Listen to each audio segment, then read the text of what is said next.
할렐루야. 사랑하는 대강의 가족 여러분, 오늘 하루도 하나님의 말씀과 동행하는 삶이 되길 소망합니다. 오늘 함께 나눌 하나님의 말씀은 누가복음 1장 8절에서 13절 말씀입니다. 마침 사가랴가 그 반열의 차례대로 하나님 앞에서 제사장의 직무를 행할세 제사장의 전례를 따라 제비를 뽑아 주의 성전에 들어가 분향하고 모든 백성은 그 분향하는 시간에 밖에서 기도하더니 주의 사자가 그에게 나타나 향단 우편에 선지라. 사가랴가 보고 놀라며 무서워하니 천사가 그에게 이르되 사가랴여 무서워하지 말라. 너의 간구함이 들린지라. 내 아내 엘리사벳이 내게 아들을 낳아 주리니 그 이름을 요한이라 하라. 아멘. 하나님 앞에서 의로운 사람들은 항상 은혜를 입게 됩니다. 이 사가랴와 엘리사벳이 경건하여 기도에 힘쓰고 모든 계명과 규례대로 흠없이 행하자 하나님께서 사가랴와 엘리사벳에게 은혜를 베푸십니다. 오늘 우리는 먼저 사가랴에게 은혜를 베푸시는 모습을 볼 수 있습니다. 이 성소에서 분향할 수 있는 은혜입니다. 이스라엘은 제사장을 24반열로 나누어서 이들이 1년에 2차례에 걸쳐 한 주간씩 성전에서 봉사하도록 했습니다. 한 주간이라 함은 안식일부터 다음 안식일까지입니다. 그런데 이들이 성전에서 섬기는 일은 다양했습니다.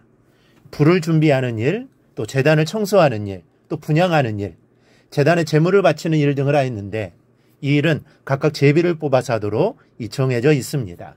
이 성전에서 섬기는 일 가운데서 가장 귀한 일 가운데 하나는 바로 분향하는 일이었습니다. 이 분향하는 일은 제사장의 직무 가운데 최고의 영광으로 생각했습니다. 이 당시 이스라엘에는 약 2만여 명의 제사장이 있었는데 24반열로 나누면 한 반열당 약 900명의 제사장이 있었다는 것입니다. 이 900명의 제사장 가운데서 분향하는 일에 뽑혀 봉사한다는 것은 평생에 한 번 있을까 말까 하는 일입니다. 한 반열당 1년에 봉사할 수 있는 기회는 단 2번뿐입니다.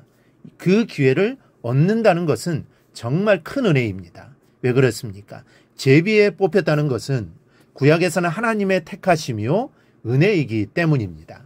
이 제비 뽑기는 하나님의 직접적인 계획과 관여를 의미합니다. 그렇다면 지금 사가랴는 하나님의 이 은혜를 입고 있는 것입니다. 경건한 사람 사가랴를 하나님께서 선택하시고 이 일을 맡기신 것입니다. 그리고 사가랴가 성소에서 분향할 때 하나님께서 응답하셨습니다. 13절을 보면 천사가 그에게 이르되 사가랴여 무서워하지 말라. 너의 간구함이 들린지라. 내 아내 엘리사벳이 내게 아들을 낳아주리니 그 이름을 요한이라 하라. 사가랴의 간구함이 들렸다고 말씀합니다. 곧 그의 기도에 대한 응답이 이루어졌다는 것이죠. 그 기도의 내용이 무엇일까요? 이에 대해서는 성경학자들 사이에 몇 가지 추정을 합니다. 하나는 아들을 달라고 기도했다는 것입니다. 또 하나는 사가랴가 나이가 많았기에 제사장으로서 이스라엘 민족의 평화와 메시아의 도래를 기도했을 것이라고 합니다. 분향은 기도의 의미가 있습니다.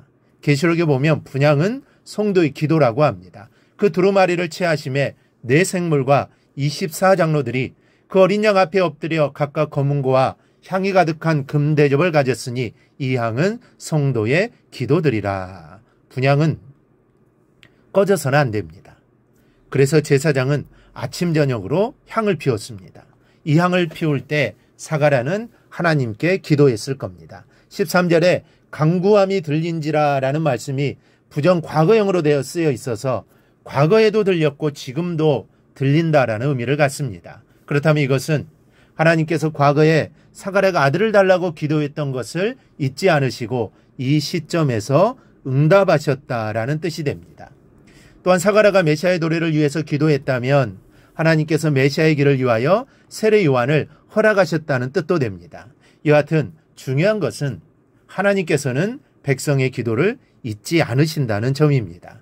성도의 기도에 대해서 응답하시는 하나님의 은혜를 우리는 사가랴를 통해서 볼 수 있습니다. 우리 사랑하는 성도 여러분, 하나님께 나아가 기도하기를 힘쓰는 사람은 하나님께서 은혜를 베푸십니다. 때로는 생각하지 못했던 은혜를 입을 수 있습니다. 기대했던 것보다 훨씬 더 좋은 것으로 주님이 채워주시기도 합니다. 이와 같은 은혜는 기도하는 자에게만 임하는 것입니다. 이를 기억하고 하나님께 기도하고 사가랴와 같이 응답의 기쁨이 여러분의 삶에 충만하기를 축원합니다. 오늘 묵상한 말씀을 굳게 잡고 삶으로 실천하며 살아내는 대강의 모든 성도들이 되기를 축복합니다.